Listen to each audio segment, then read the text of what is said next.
the next video in my build log series for my virtual reality motorized shoes. I'm trying to make motorized shoes that can be used with virtual reality games. So you stay in the same spot in the real world, but can walk infinitely in the virtual world. In today's episode, as you can see, I have the second shoe made, and I did some testing, and I'm going to share what I found during that testing and all the problems that I ran into. So it took a while, but I got all the parts printed for the second shoe, and I ordered all the parts I need and threw them in a box. And then when I had enough, I started building it. So here is the base that I started building. I also took the time to hook an Arduino up to the two VESCs I have and use the Arduino to make the VESCs do what I want. So here I'm telling the VESCs to spin the motors. Then eventually I had the second shoe done, as you can see here. So I got the second shoe done, and the safety harness arrived. It came with a big long strap, as you can see. I didn't need that, I needed a much shorter one. So I ended up getting a chain and making a much shorter one, as you can see here. And that worked out. And I was itching to test this thing out. So I came up with a quick solution to do so that didn't require me actually writing the program to make these things move on their own. I wanted to just find the quickest way to control them manually so I could get a feel for what they were like. So my solution, which ended up being a big mistake because I broke one of the parts, and that's the reason I can't show the actual testing. I wanted to do a little bit of testing before actually recording it, and during that little bit of testing I broke one of the parts and ended up not being able to do the recording. So I'll show you what I did. It was a dumb mistake. For my quick test, I hooked the VESCs via USB up to two laptops, and I was going to strap into the safety harness and strap into the shoes, and then have my wife manually control the shoes. And what ended up happening is I stepped a little bit too far in front of me, and the USB pulled on one of the VESCs, and it actually ended up damaging the port on the VESC. So to further explain what happened, here I am, I'm reenacting what happened. I strap in to the safety harness, and imagine the laptops are behind me and the USBs are connected to the shoes. And I start, walking. You can imagine I might do something like that, where I lose my balance and the shoes go out a little further than they should. And that's basically what ended up happening, and the USB cable just pulled on the port on the VESC. So here's what the port on the VESC looked like after the damage was done. So that's what happened, and that's why I wasn't able to record me actually using it, and I'm sorry for that. It was a very dumb mistake. I should not have operated the VESCs like that. Next time I'm going to use the Arduino to control them, and if I want to control them manually, I will have a controller in my hand that wirelessly communicates with the shoes. So the next time I do it, I'm definitely going to do it that way, and I'll probably make a separate video on how to make a controller like that. But during that time that I did do my testing, before the USB port broke, I learned a lot of things about the shoes. There are several issues that I'm going to go over right after this, because I want to share the failures of this project as well. If I run into issues, make mistakes, I want to share those too, because I feel like in lots of these videos where people show off what they've made on the internet, they don't show all of the struggle that they had to go through to get to that spot, to the finished product. So you see in social media all the time, all these people who seemingly are doing all these amazing things, but you don't see all of the hard work that they had to go through, and all the failure that happened and all the mistakes that they made to make that one thing happen. They might have succeeded one time and failed 10 times. So I'm going to share with you the problems, and then I'll talk about the solutions that I think I can come up with for this. By the way, sorry for the rant about social media. So the first and probably the biggest problem that I noticed when using these shoes is that depending on which way you lean, the shoes might not catch the ground enough to actually move you. So what I mean by that is when you're wearing the shoes and you lean one direction, a different direction, and say I'm leaning over this way. My weight isn't on the wheels over here as much anymore. So the wheels might not catch the ground enough. They might not, your weight might not be pushing the wheels into the ground enough, and the wheels will just skid on the ground but not actually move your foot back.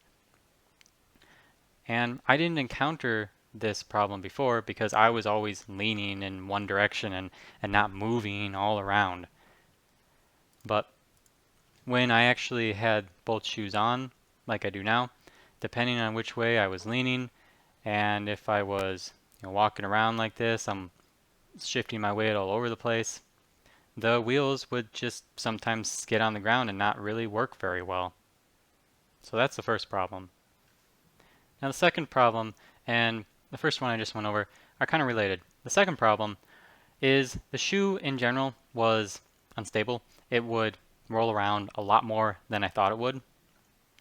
And I think one of the biggest contributors to that are the ball transfers. And if you're new here, the ball transfers, they go directly under the foot.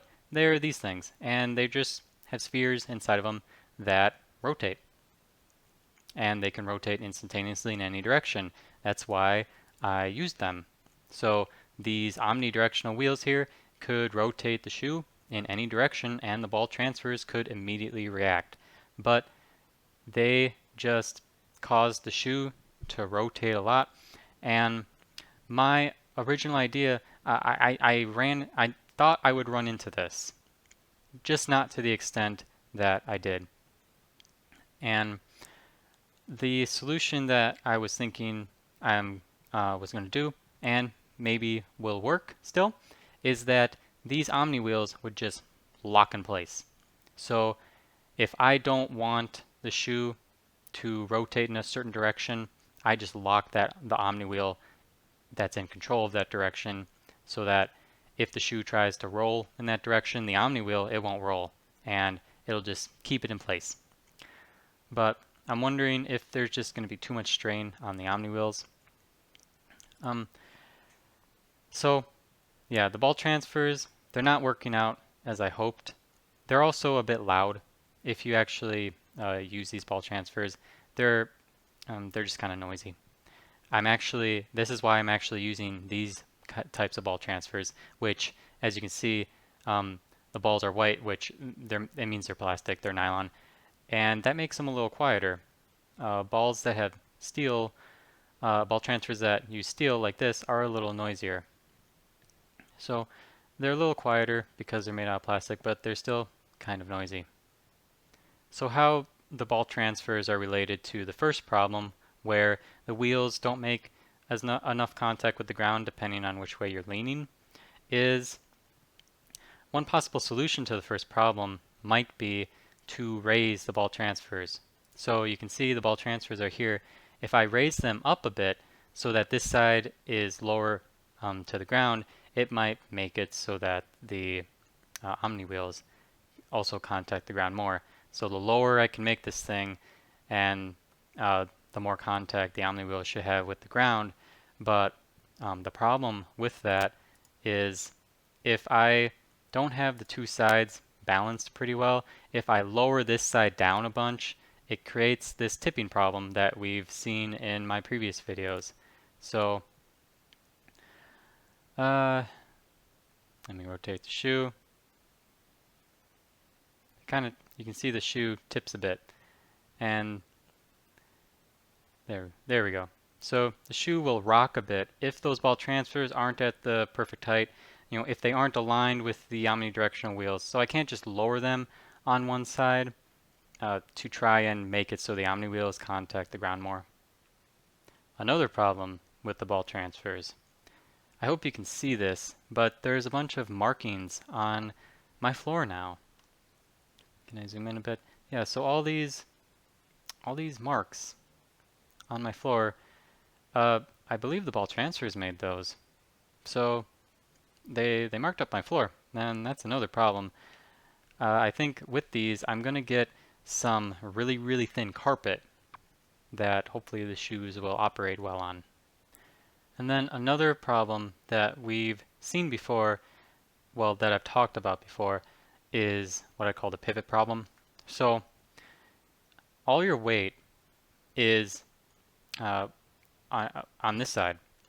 Like let's say all your weight is right here, directly under your heel. But the wheels are over here. So what the shoe wants to do when you activate the wheel is to rotate around your foot, because all the weight's here and the wheel's here, so it rotates around, kind of like in a circle. And I knew this was already a problem, but it got way worse. This problem got way worse when I was actually wearing another shoe.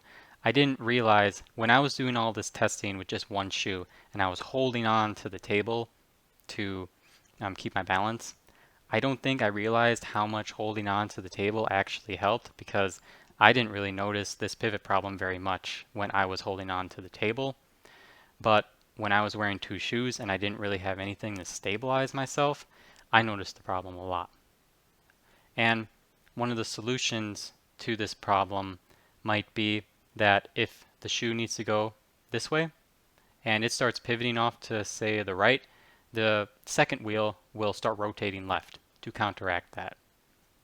So that's the problem and a possible solution. But the problem still exists that I need a solution for. So more ideally, it would be more ideal if the problem just didn't exist, if the design was different, so the problem didn't exist. So those are all the problems that I noticed when I had two shoes strapped on and I was in the safety harness and actually powering the shoes up before the VEC broke, the USB port on the VEC broke. So to summarize, again, the problem where if you lean in one direction, the shoes kind of skid. The wheels just roll, but don't push it back. And then the pivot problem, where the shoe wants to rotate in a circle, it's a lot worse. And when you're in the safety harness, you don't have a table to hold on to. Then the ball transfers, they marked up my floor, and they just in general, they create more instability in the shoe. It makes it harder for the omni-wheels to keep the shoe stable and keep it from sliding in a direction that it's not supposed to. And then they're a bit loud, like I said. So where do we go from here? Where am I going to go from here with this project? I've been thinking about the problems, and even before that, I've been thinking about ways to improve the design. And I have come up with another design that's similar to this one. It uses omnidirectional wheels, but I think it will solve all these problems. And I'm going to go over that design because I have it all drawn up and I've actually printed out a few of the parts for it. I'll go over that design in another video, in either the next video or the video after that. I should be uploading this video along with the design video, so you'll be able to watch it right away and let me know what you think, if you think that the new design will solve these problems. So again, I made this video because I want to be honest about the problems that I've ran into, and just show that I'm going to keep trying. This thing is hard to make, but I'll keep at it. Let me know what you guys think in the comments below, and like the video if you liked it. If you want to see more, subscribe. So I'll see you guys next time. Bye. Hey, what you doing? Hanging in there.